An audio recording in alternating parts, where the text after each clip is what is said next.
후보님, 네. 귀한 시간을 내주셔서 감사드립니다. 수원시에 현안이 많을 걸로 알고 있는데 아무래도 그 김공환 분이 가장 큰 그 현안일 것 같아요. 거기에 이제 입장과 특별책 2013년도에 군공항 특별법이 만들어졌어요. 당시 제가 부시장을 했었는데요. 계획을 착수해서 이전 수립 방안을 만들었습니다. 그리고 14년에 국방부로부터 이전 승인을 받고요. 스마트 폴리스라는 군공항 이전지에 대한 계획과 이전지 군공항에 대한 계획 두 가지를 다 수립을 했습니다. 그런데 이전지가 발표되고 나서 지금 거의 6년째 답보 상태에 있어요. 그 이유를 뭘까 계속 지금까지 고민했는데 정치로 이걸 해결하려니까 되지 않았구나라고 느껴져요. 정치로 많은 것을 풀 수는 있죠. 근데 아마 이 군공항만큼은 각 양 지자체에 관련된 문제이기 때문에 정치로 이걸 잘 풀지 못했구나라고 생각이 들어서 저는 이전이 이제 곧 이제 다가온다고 생각하는데 이 문제를 시민들과 같이 풀었으면 좋겠다. 시민들이 풀고 정치가 지원하는 형태로 갔으면 좋겠다고 생각해요. 어떤 형식이냐? 시민공론화위원회를 만들어서 양측의 시민들이 오랫동안 이걸 수기 과정을 거치는 거죠. 근본적인 문제부터. 다행히 근데 탈출구가 두 가지가 생겼습니다. 최근에. 하나는 화성국제공항이 윤곽을 드러냈어요. 정부도 이거를 인정을 했고 타당성도 2.0 이상의 그 BC가 나오기 때문에 가능하다 이렇게 나왔고요. 정책적으로도 받아들여졌습니다. 그게 하나 큰 변수가 있고 또 하나는 당진과 평택이 화성이 안 되면 우리가 받겠다라는 의지를 나타냈어요. 그러다 보니까 좀 다른 기존보다는 다른 변수가 생긴 거죠. 그래서 아마 지금 6.1 선거의 과정에 들어가는 도지사 후보, 그동안 반대만 했던 화성의 지자체장 후보들이 찬성을 하게 되니까 아마 이 선거 이후에 그분들과 잘 조율해서 수기 과정에 공론화 과정을 거치든지 아니면 정책 결단을 내리든지 어떤 양방 간에 좋은 결과가 있을 거라고 생각이 듭니다. 유스타 후원전입니다. 궁금합니다. 내가 시장님이 혹시 되어야 되는 이유가 있다면. 시장이 되어야 되는 이유? 네. 뭐 누구나 우리가 시장이 될 수 있죠. 시민들 누구나 우리가 19세 이상이면 투표할 수 있고 18세로 내려갔나요 지금? 누구나 시장이 될 수 있습니다. 그런데 제가 시장이 되어야 하는 이유는 시에 대한 경험이 충분히 많기 때문입니다. 어떤 경험이냐? 시에 대해서 연구도 많이 했어요. 그리고 시에 대해서 시민운동도 오랫동안 해왔습니다. 수원시에 대해서 잘 알고 있습니다. 더더군다나 행정을 5년 동안 부시장을 수행했기 때문에 바닥에서 높은 정책에 이르기까지 또 마을 구석구석까지 5년 동안 안 다닌 데가 없어요. 특히 마을 만들기 정책에서부터 군공항 이전에까지 여러 가지 정책을 많이 다뤘습니다. 그러다 보니까 수원을 잘 알게 됐고요. 또 지난 5년 동안, 또 6년째 지금 이러는데요. 정치적 훈련도 많이 됐습니다. 보통 시장이라 그러면 정책적 훈련과 정무적 훈련을 가진 사람이 적합하다 이렇게 이야기를 하는데 그런 측면에서는 제가 수원을 미리 잘 알고 있고 경험을 충분히 했고 정책적 능력도 지금 충분히 갖췄고 정무적, 정치적 경험도 충분히 갖췄기 때문에 어떤 어려움이나 또 미래 비전을 세우는데 잘 극복하고 헤쳐나가고 세워갈 수 있다라고 자신할 수 있어요. 그리고 특히 제일 중요한 것은 저만큼 수원을 사랑하는 사람이 있느냐, 또 수원을 위해서 그동안 일을 한 사람이 있느냐, 또 저만큼 수원에 대한 미래 비전을 충분히 갖고 있는 사람이 있느냐라는 측면에서는 충분한 자신감이 있기 때문에 수원시장이 도전하는 거죠. 제가 생각하고 꿈꾸고 경험한 것들을 펼쳐보고 싶은 거죠. 누구를 위해서? 우리 사랑하는 수원 시민을 위해서. 오죽하면 제 최근에 만든 책이 나의 사랑, 나의 수원입니다. 그만큼 사랑하고 또 앞으로 미래 비전을 만들고 싶습니다. 말씀하신 것이 정치적 소신의 철학이기 때문에 더욱더 구체적으로 한번 이야기를 하자면 어떻게 표현하시겠습니까? 정치 철학이라면 저는 뭐 지금 선거 과정에서 제가 갖고 있는 소신과 구호가 더 좋은, 더 나은 시민의 삶과 더 좋은 민주주의입니다. 더 나은 시민의 삶, 더 좋은 민주주의. 이 두 마리 토끼를 잡고 가야 된다라고 생각드는데요. 그 두 마리 토끼를 잡으려면 가장 전제 조건이 뭐냐. 늘 학자 시대부터 지금까지 외쳐온 게 있습니다. 시민의 손으로 도시를 만들자는 거. 그러니까 더 나은 삶, 더 좋은 민주주의는 누가 하느냐? 리더가 하는 게 아니라고 보는 거잖아요. 리더는 최종 결정 능력자일 뿐이고 그 과정과 욕구를 잘 풀어가는 거는 시민의 욕구를 들어야 되는 거죠. 시민의 욕구를 잘 분출시켜야 되는 거죠. 그래서 구시장 5년 때 염시장님이 처음 시장을 수행할 때 제가 건의한 게 거버넌스를 해야 됩니다. 이제는 시대가 바뀌었습니다. 시민의 욕구를 분출하고 시민의 욕구를 들어서 그 정책에 반영하고 의사결정을 해야 됩니다라고 주장을 했고요. 그게 많이 받아들여졌어요.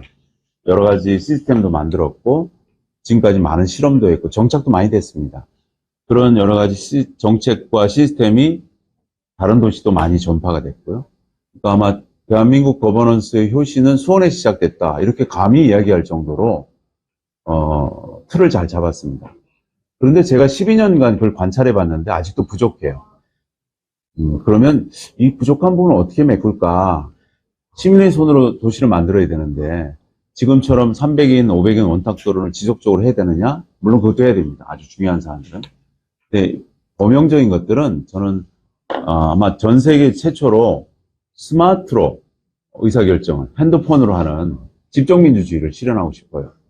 모든 문제를 이걸 할 수는 없지만 대부분들은 여기에 대안 1, 2, 3 혹은 여러분들이 대안 4, 5, 6을 내라. 그리고 시민들과 토론을 하면 의사결정을 여기서 내리면 충분히 가능하다고 봐요. 물론 이것 위험성도 있죠. 그 위험성은 또 충분히 시민들과 의논을 해서 위험성은 최대한 줄이고 장점을 부각시켜서 핸드폰, 스마트 시대에 맞게 스마트로 집정민주주의를 실현하자라는 게 제 꿈입니다. 우선 대선과 지선의 관계를 설명 주셨는데요.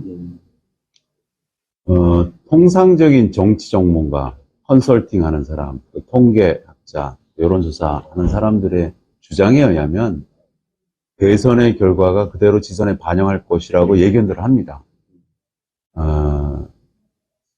그럴 수 있다고 봅니다. 그런데 늘 세상은 예외가 있지 않겠습니까?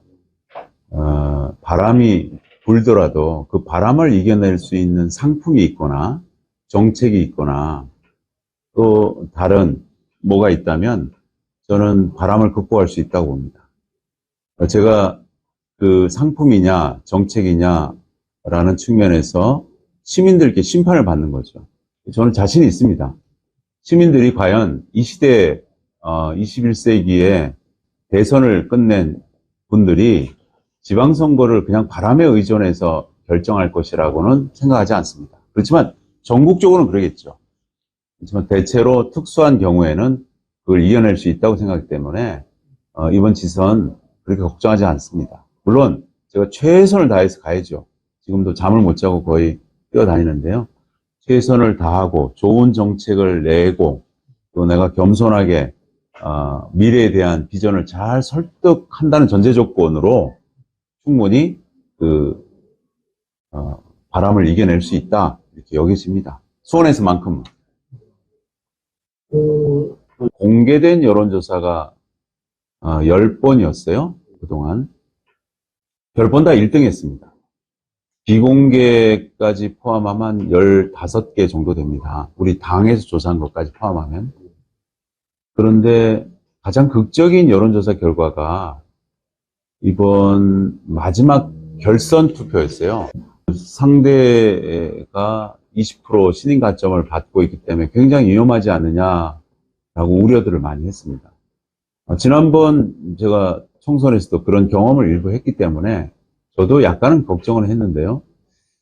아까 우리 대선과 지선의 관계에서도 바람을 이겨낼 수 있다는 자신감이 있었는데 이번에도 정말 원 없이 선거 운동을 했어요. 준비도 차근히 했고 그동안 제가 지역사회에서 30년을 살았는데, 한 10년간은 시장을 했고, 한 5년간은 정치운동을 했는데, 전혀 부끄럽지 않는 행동을 했고, 절실하게, 교과서 쪽을 했어요. 열심히 했습니다.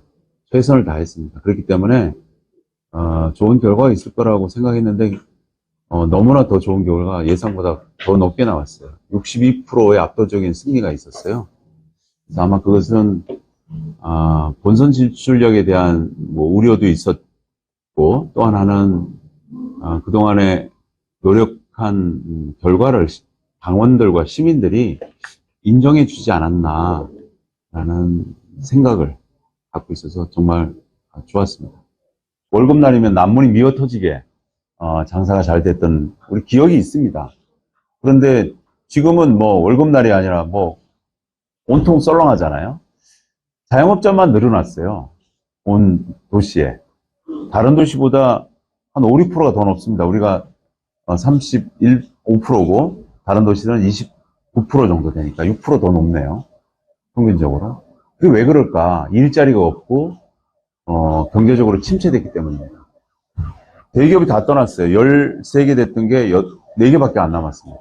그래서 가장 시급한 것은 저는 대기업 등의 첨단 기업을 빨리 기업을 유치하는 것이다라고 생각합니다. 경제 특례시를 실현하는 것이라고 생각합니다. 경제 특례시를 실현하지 않으면 문화예술, 보건복지, 여러 가지가 있지만 다 나락으로 떨어져서 실현하기 불가능합니다. 그래서 첫 번째 1호 공약은 대기업 등의 첨단 기업 30개를 유치한다. 이겁니다. 어떻게 유치하느냐? 말로 유치하느냐? 절대 아니고요. 첨단 기업 신도시를 만들어서 저렴하게 조성원가의 땅을 주고 인프라를 만들어주면 기업들은 달려옵니다. 왜? 여기가 수도권이고 제일 좋은 땅이기 때문에. 판교가 성공적인 이유가 그거였습니다. 판교 못지않는 첨단 신도시를 만들어서, 기업 신도시를 만들어서 대기업 30개, 대기업 등의 첨단 기업 30개를 유치한다. 그래서 그 기업들에 의해서 일자리가 생기고 그 기업들에 의해서 자영업자들이 살아나는 구조로 만들겠다라는 게 제 1호 공약입니다. 근데 그럴 만한 능력이 있느냐? 제가 도시계획을 30년 했습니다. 또 지난 대한민국의 한 10개 이상의 큰 프로젝트의 총괄 매니저, 마스터 플래너, 총괄 계획가를 했어요. 예를 들면 마곡 신도시, 또 쿠웨이트 압둘라 신도시, 또 우리 호메실도 제가 했어요. 96만 평 기본 계획을 제가 다 짰습니다. 그렇게 위례, 공담 등의 기본 계획을 했고, 마곡은 실제 지금 몇 년간에 걸쳐서 마스터 플래너로 역할을 해서 첨단 기업 신도시를 성공시켰습니다. 그런 경험들 갖고 수원에서 첨단 기업을 유치하려고 합니다. 코로나 때문에 지금까지 많이 지쳤는데요. 이제 조금 이렇게 거리를 가고 사람들 만나면 조금 이제 활기가 도는 것 같아요. 상공인들도 오늘 이제 조금 전에 소상공인들, 자영업자들 만나고 왔는데 이제 조금 풀려가지고 기분이 좋은데 자기 모임들을 하고 있더라고요. 그래서 조금 더 나아질 겁니다. 그리고 제가 혹시 시장으로 들어가면 여러분들 위해서 진짜 기꺼이 같이 토론하고 정책을 만들겠습니다. 라고 얘기를 했는데요. 힘든 시간을 잘 버텨줘서 감사하고요. 그렇지만 우리는 미래가 있습니다. 제가 생각하는 꿈꾸는 우리 수원의 여러 가지, 지금 한 가지 공약만 말씀드렸는데 여러 가지들의 꿈이 있어요. 그것들을 펼쳐 보이고 시민들과 함께 먼저 뭘 해야 될지를 선별할 거예요. 선별해서 특례시다운 새로운 미래 수원을 만들고자 합니다. 여러분 함께 동참해 주시고 꼭 6월 1일 날 승리하게 만들어서 새로운 수원 길을 열어주시면 좋겠습니다. 이상입니다.